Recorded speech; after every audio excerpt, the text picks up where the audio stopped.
Thank you for tuning in and welcome back to Home Buying Tips. In today's video, you'll learn 5 home inspection tips for home buyers. Hi, my name is Andrew Finney. Please consider me your real estate geek. I am always here to help. My contact information is in the show more description below and always at the end of each and every video. If you haven't already done so, I'd like to go ahead and ask you to subscribe to this channel and like this video. So let's go ahead and lead in with home inspection tip for buyers number 1. Number 1 is actually reviewing the disclosure. So actually, after you and the seller have opened escrow and the seller's accepted your offer and you've made your earnest money deposit, you're opening the escrow or beginning the closing process, if you will. During that time, the listing agent is going to send your buyer agent something called a seller's real property disclosure report. You'll want to review that with your buyer agent and make sure that you completely understand what's going on. There may be certain things annotated in that seller's real property disclosure that you'll want to ask for and be extra cognizant about whenever you have your home inspection. So knowing your disclosures up front and also listening in if the listing agent has said anything to your buyer agent about any known defects with the property or anything like that, write them down and ask the home inspector to make sure they go over with a fine-tooth comb those areas so you have a better understanding of what's going to happen with that property and what you're going to be looking at needing to either ask for repairs or be prepared to repair yourself whenever you own that house. Number 2 is making sure that your buyer agent attends the home inspection with you.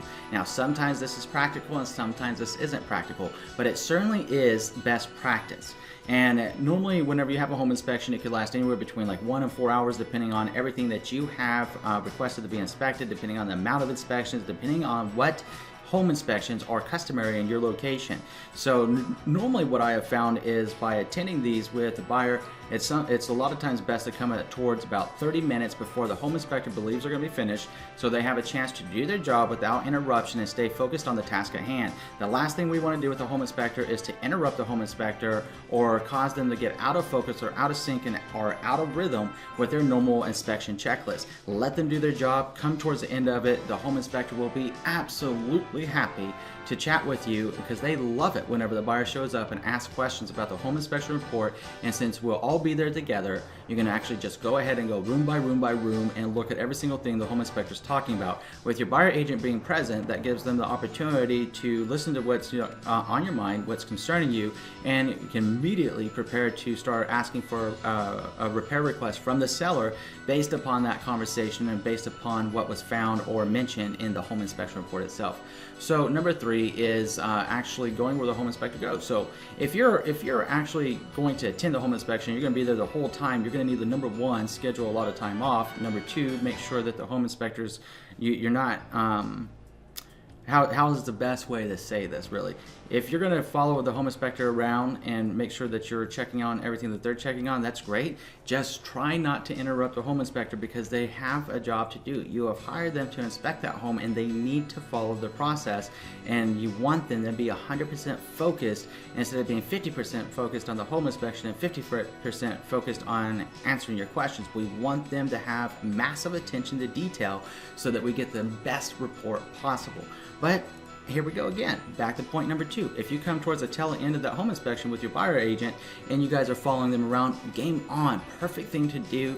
Look at it. The home inspector, you show up, they're going to say, hey, so I noticed X, Y, and Z in the house. Would you like to go see it? You're going to say, absolutely, I want to see it. I didn't see it when we looked at it before. And you and your buyer agent are going to go check it out and again, be ready to make that repair request immediately to the seller. That way you can see what's going on. Now, hopefully everything goes along smoothly, but if it doesn't, sometimes these can be the beginning processes of getting into a secondary negotiation of a home, not necessarily as it pertains to the value. Depending on how extreme it is, it might impact the value, but if not, it just may be what repairs are going to be made and what repairs aren't going to be made.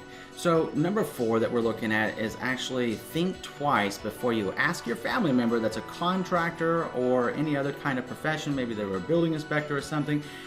Think twice before you do that. Number 1, they're not going to be impartial. Number 2, they may be out of sync with what's going on. Maybe they're current, maybe they're not current, maybe they're retired, what have you. They may not be up on everything that's going on, and they're certainly going to be expressing their own opinion as opposed to looking at the objective reality of what's going on.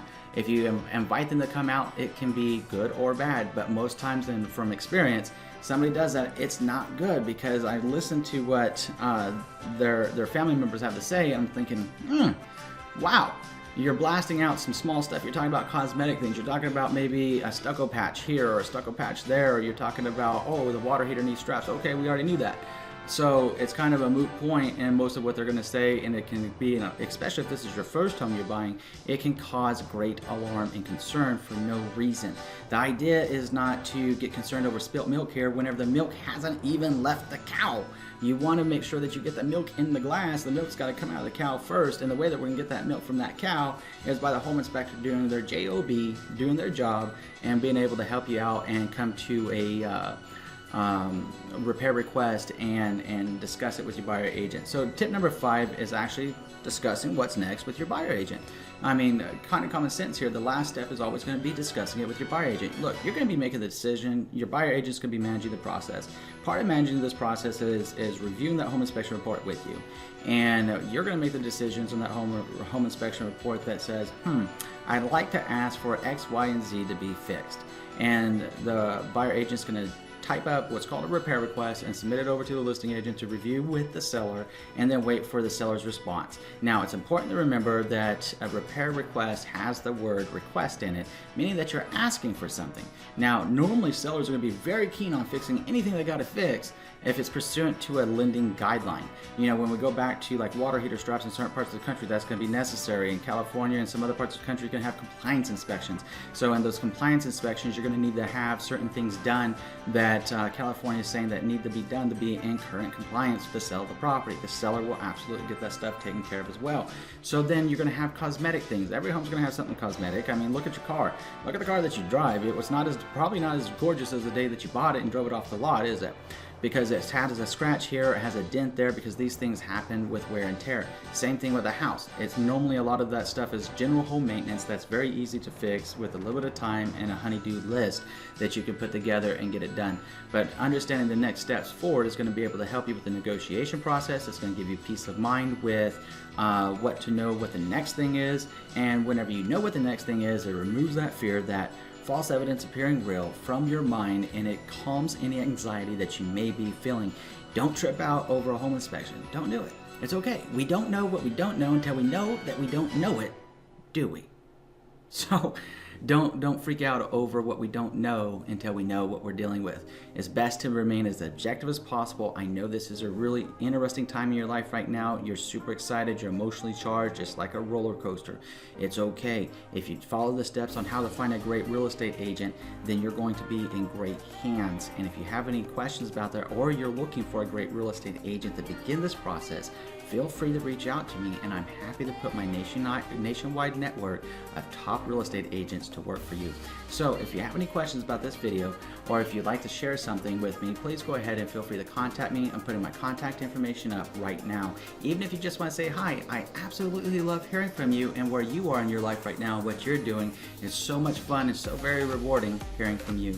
Now, if you have a comment about this video, please feel free to leave it in the comment section below. Share your experiences with us. Tell us what's on your mind.